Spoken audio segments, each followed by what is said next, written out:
this is Reverend Don Lewis coming to you from the beautiful metaverse, and more specifically from beautiful Danville, Illinois, homeland of the Corellian tradition.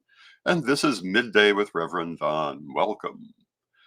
And today I'm going to continue my conversation on the subject of persistence and perhaps some other things that may get thrown into it.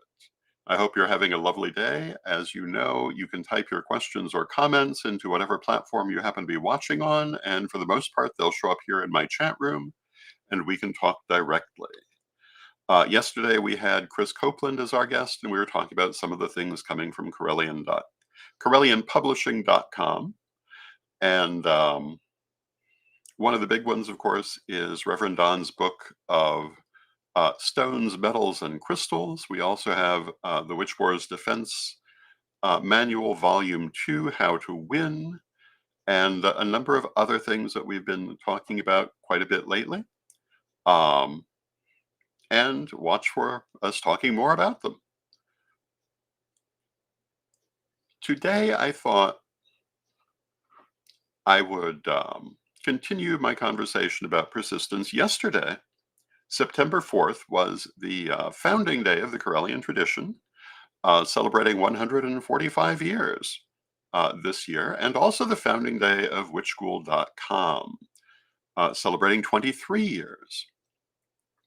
And I mention this in part because it's directly relevant to the subject of persistence. And with either one of these things, why have they lasted so long? And the answer is we persist. If we look at, well, let's look at Witch School. Oh, and hello to Mary Hawk in the chat room. It's good to see you, Mary. There were so many times that the Witch School road was a very hard road. There were certainly times it would have been tempting to step aside. We never did. We continued working on it. It continues working now. Some days it works better than others. Some days it needs more work than others. We continue doing it. Persistence is not giving up just because things get hard. Why did the Corellian tradition survive so many generations? And I'll tell you, there were times it almost did not. But in the end, we persisted. And if sometimes that weight got very heavy, we found new ways to balance it and went on. And hello to Renee in the chat room. It's good to see you, Renee. This is what persistence comes to. Persistence, on one hand, can be a very joyful thing when you just keep doing that next right thing and you enjoy it, but can also be a very difficult thing because, it's also on the days that you don't feel like it, you've still got to do it. When you're not really feeling it that day, you've still got to do it.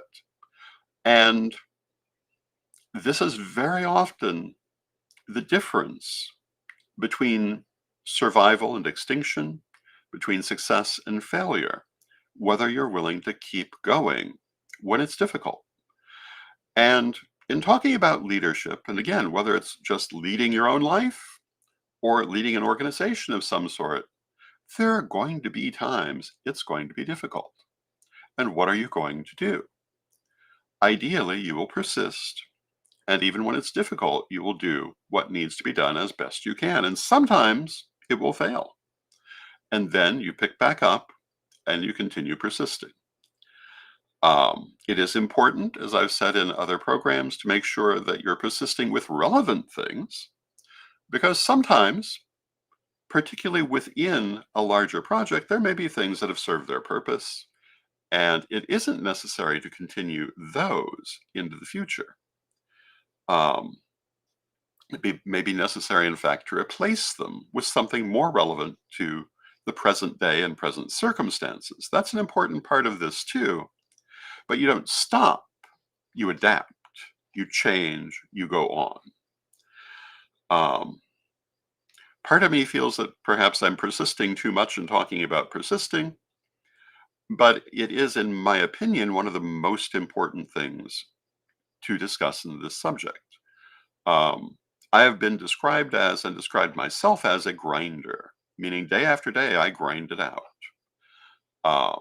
There are lots of days when I need to do This broadcast, and maybe I'm not really feeling particularly up to it, but it must be done.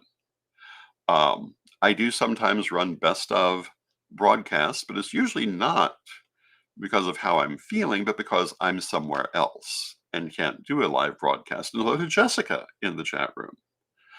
If I'm here and able to do it, I generally will do it. And I will hopefully know what I'm going to talk about, but even if I don't, I will find something to talk about. I will find the way to go forward. And when we talk about both our daily lives and the projects that are dear to us, the organizations that are dear to us, this is very, very important because there will always be those times when you want to stop. You want to say, I've had enough. I can't do any more. I did my best. But very often, to actually go ahead and stop is not the right thing to do. You have to find the strength to go forward. And if I look back over the 45 years of my career as a pagan leader, and if I look back over that 17 years of constant witch wars that I frequently refer to, um, from more or less 1990 to 2007, and I look back on the people that I found myself in conflict with in those years, I'm not going to find most of them now. Um, Most of them are gone. I am still here. Why are most of those people gone? Well, a lot of them just died. I can talk about persistence all I want, but when you die, it's a little hard to keep persisting in worldly things. I am a great believer in the ancestors. I do believe that we can still be involved in the things we care about on the other side, but it's not the same. But a lot of them also simply dissolved when they got what they wanted. Most commonly, when they got what they wanted, rather than not getting it, they fell apart. And this happened for various reasons, but a lot of it, I would say, in the end, was that they no longer realized how important it was to continue to persist. They thought they'd done what they needed to do. They thought, um, well, at least I achieved so and so, and they stopped. Maybe they thought someone else was going to take over and carry forward. And in some cases, that did happen because not everyone that I remember from those years is gone, but a lot of them are. And hello to Bonnie in the chat room. And Bonnie says, sadly, that's how it all works. Yes, it is. It is. This world is about keeping on, keeping on. It's about many other things. It's about learning. It's about experience. It's about love and all those things. But it's also about keeping on from day to day. Leadership very often comes down to being willing to keep on from one day to the next. And of course, there are so many other things. I'm speaking of persistence, but I've also spoken about relevance. You must keep yourself relevant. You must be open to change because when I say persist, I do not mean persist unchangingly. I mean continue your efforts and continue to keep them relevant to the audience you wish to reach, to the people you want to interact with. Maybe in your life, thinking of the people you want to interact with as an audience isn't the term you would use. Especially if we're talking about your daily life. The people in your life, they are an audience. But maybe that's not the term you'd like to use. Um, maybe even in talking about a leadership position, audience isn't the term you would want to use. But in a manner of speaking, everyone is a performer. We're all on stage, and it's all an audience. It's all a matter of how do I effectively communicate what I want to say?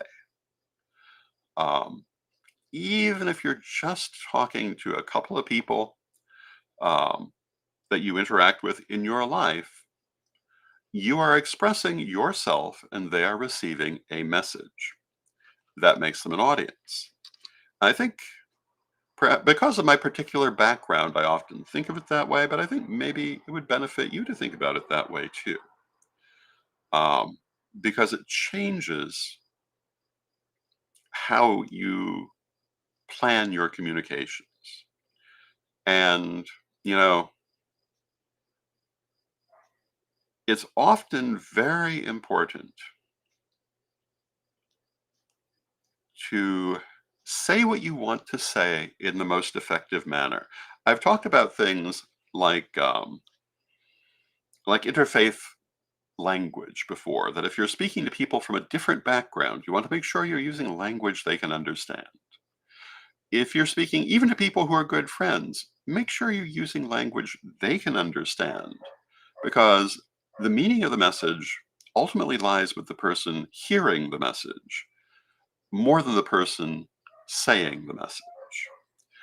What the person saying the message means in the end is only known to them, or the person receiving it, depending on how accurately they have conveyed it.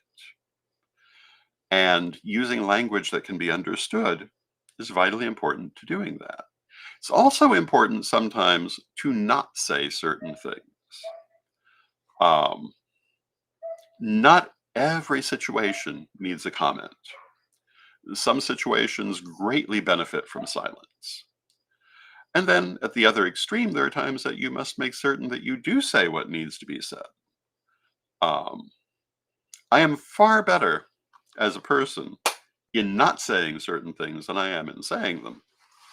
Um, but both of these things are important because sometimes, you may think the other person understands what you're trying to say, or that something doesn't really need to be said. And long after the fact, you'll find out, oh, that was not the case. They really didn't understand what I was trying to say. If only I'd been more clear, things would have worked out differently. So being clear in your communications, um, but also mindful of what you are saying, this is all very important. And when we talk about persistent, persistence in a relevant and effective way is what's important. And hello to Mary Cavalcante in the chat room. It's good to see you, Mary. There are so many things to say about this that, I could go on about it indefinitely. Um, but, well, and I probably will. But all of these different things are vitally important to making sure that you say what you want to say. And in the end, a lot of the meaning of our life is part of our communication. The relationships we've had, the effect we've had in the world, all of this depends on communication. And there are many ways to communicate. And one is not necessarily right for everyone, but finding the effective way for you to communicate is very important. And then being persistent with your communication. It's also worth saying that, persistence is very important, but you also have to make sure that you do not become annoying with your persistence. Um, you have to keep it, again, relevant and palatable for people. If you're saying the same thing over and over and over again, eventually people will turn you out. You have to find new ways of approaching it, relevant ways of approaching it. You have to keep your message fresh. You have to keep it something that they will want to hear. And this, when you think about it, it is on one hand a very complex subject. On the other hand, not so terribly complex at all. Many, many years ago, I studied commercial art. Now, if you're under a certain age, you will never have heard that term because no sooner had I finished studying it than as a field it ceased to exist. And it was replaced by graphic artists very different thing. Um, but what was commercial art really about? It was about communication. It focused particularly, but not exclusively, on advertising. But there were so many important lessons involved in this, including one of the most important ones when you're trying to speak to a large audience, whether it's through an advertisement or through a program like this. It's very important to gain and keep their attention. And ideally, you must do it right from the start. In making an advertisement, you have a few seconds through to the people who may see it. And if you don't do that, it's not going to be effective. I remember when graphic arts took over, they seem to have forgotten a lot of these things for the first several years. And I would see big billboard ads that were using lettering so small that you could not see it from a distance. It therefore failed. Still today, I'll sometimes see ads that don't specify what they're about. They're obviously meant to make the viewer curious, and presumably there's an answer somewhere else. Um, there's a billboard here in Danville. Have you called Jenna Worth? But it doesn't tell you who Jenna Worth is or why you'd want to call her. I consider that to be a pretty ineffective ad. After some time, I've come to realize there are other billboards in town that do supply those answers. But, somebody has to be very curious to be going around looking for billboards to find the answer and remember it from the last time. I get the idea. I don't think it's the most successful idea. I think you really need to say what you plan to say, at least enough to get people's attention right off the bat. And I'm a great believer in that idea that once you've lost their attention, it's very hard to get it back. Possible, but not easy. And with that, we are at the halfway point in our half hour, and we're going to take a moment to hear from our sponsor. And I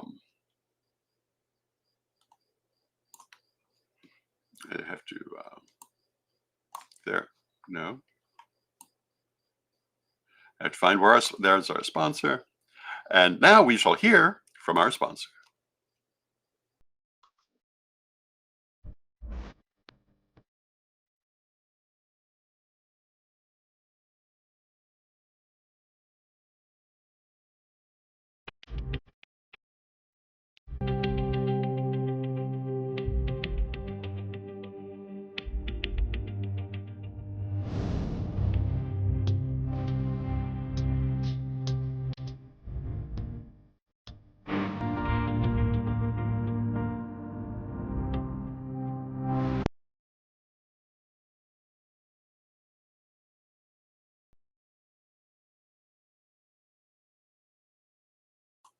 And thank you to Equinox Learning Hub, our sponsor for today.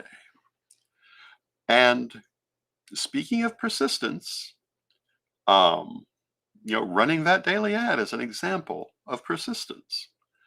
Um, repetition can be very important in making a point. Now, Jessica says, "Dear Lord Don, I seek your guidance on navigating this witching war. It seems to me that we engage in a form of spellcraft, communicating with words that hold deep meaning. How does this dynamic influence cancel culture? Specifically, how can one move forward in a situation where one group's opinion overshadows another? Um, I come from a place of harm reduction. I'm sober and working to rebuild my life. I have a therapist and am addressing my basic life needs. I know I'm not alone in feeling this way, but I'm struggling to express it clearly. Thank you for your insights." So, if I understand the question, it's how to move forward in a situation where one group's opinion has overshadowed another, which of course is the whole point of witch wars. And my answer to that is, first, don't worry about the other group. Do not engage with them. Do not deal with them. Focus on your own message and find ways to regain people's attention. And what you may want to do is make it a point not to go to the same old people. Look for new people to speak to. Look for new ways to get your message out there. These are the things I think I would recommend. Above all, stop worrying about what other people think. And it may take you a while to regain lost ground, but you certainly can do it. Look for perhaps highly visible ways to regain um, people's attention. And as far as the witch war goes, outlast it. It really, in a lot of ways, is just that simple. Now, if you want more detailed advice, I would highly recommend the Witch Wars Defense Manual, Volume 2, which will be coming out from Corellian Publishing in October, or you might want to look at Witch Wars Defense Manual Volume 1, which is available free of charge at Corellian Publishing as a PDF, which talks about some of the older techniques for witch wars. And but a lot of it, witch wars are only effective when the attacker can get lots of people involved in it and can get them to react from emotion rather than other sources. Um, and I think that what I have said will be the most effective way of dealing with your situation.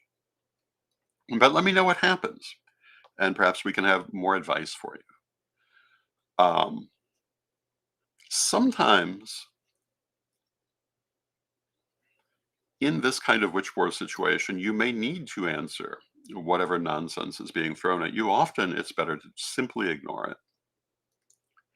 And quite often, depending on the nature of the situation, if you ignore someone's attempt to damage you, they will just continue to spiral farther and farther out of control and become crazier and crazier in what they're saying until it's obvious to everyone that they're just trying to attack you and not actually trying to say anything true or meaningful, um, because they're desperate for the attention.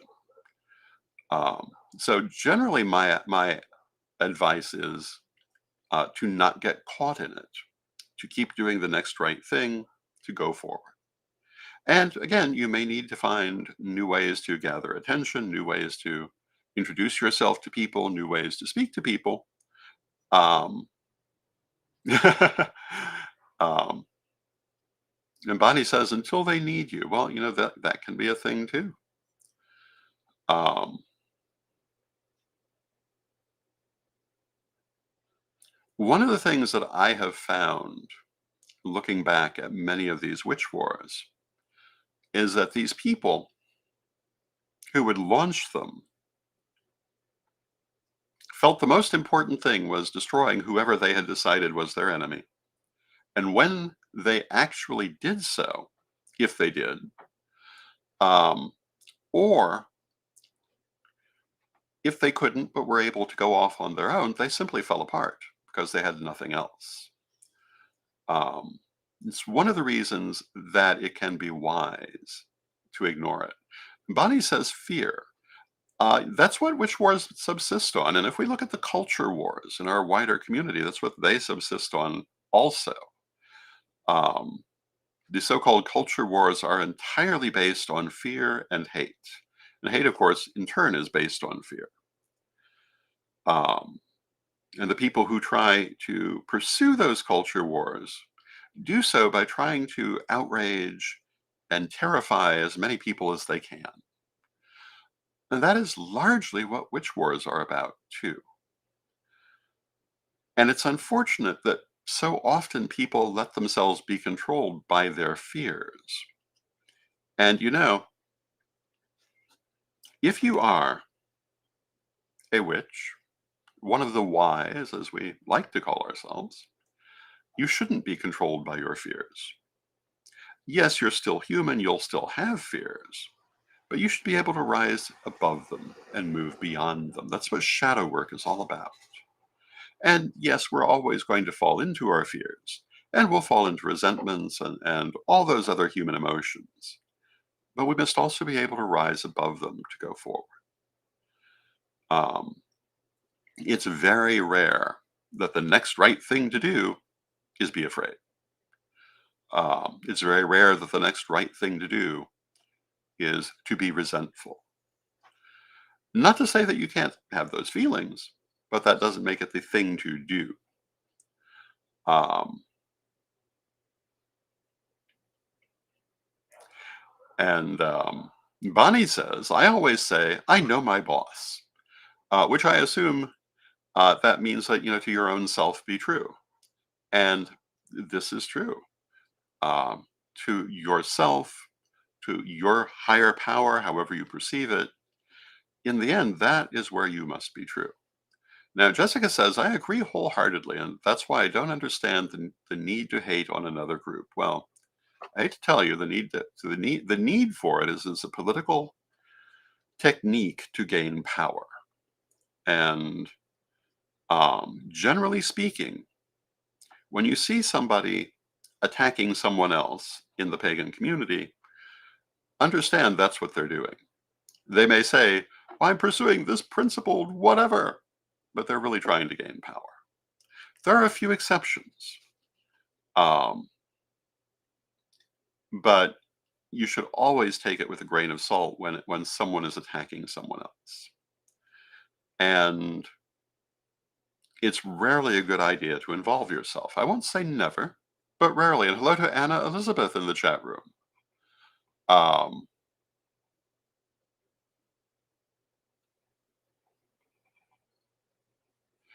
and there is a long message there.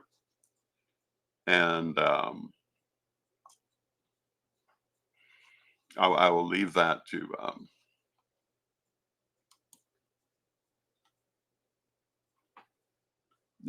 Anna and Jessica. But generally speaking, it's best to persist in doing that next right thing. Now, sometimes you're not always going to know what the next right thing is, and sometimes you'll do the wrong thing. You don't get depressed about that if you can avoid it. You look at it and say, well, that wasn't what I should have done. What can I do now? I'm a very outcome based person in my thinking. And my advice is always don't get caught up in your emotions, although being human, there are times you will, there are times I do. But continue to look for the next right thing you can do. Continue to look for what will help you in the long run, what will bring you to where you want to be, what will support the things you want to support, and do that. And with that, I see that we've come to the end of our half hour. Um, I want to thank you for joining me. And um,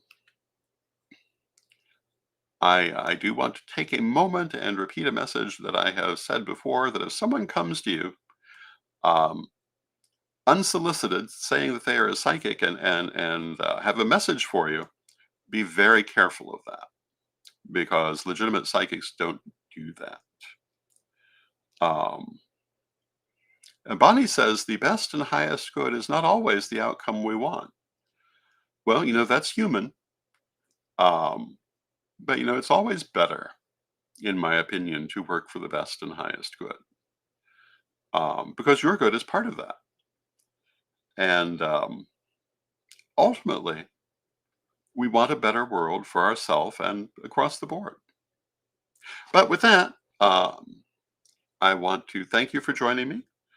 If you are interested in a psychic reading, I am available for readings. You can book one at CorellianPublishing.com, or you can email me at donlewishp@aol.com and set one up. We're nearing October. I am planning to do a series of seances this year, as I normally do. You might be interested in one of those. Let me know. And with that, um, I will also recommend you to my Patreon at revdonlewis.com, and then let us have our prayer as we always do. Beloved Mother Goddess, beloved Father God, beloved ancestors, we thank you for all that you do for us in our lives. We rejoice in this walk we walk together, and we ask you to help us to stay in a positive state of mind and to persist in doing that next right thing, to persist in moving forward as best we can as human beings. Beloved Mother Goddess, beloved Father God, beloved ancestors, we thank you for all that you do for us in our lives, and from respect, knowing you are always with us, still we thank you for your presence, and may you be blessed now and always. And I thank you for your presence. May you be blessed now and always.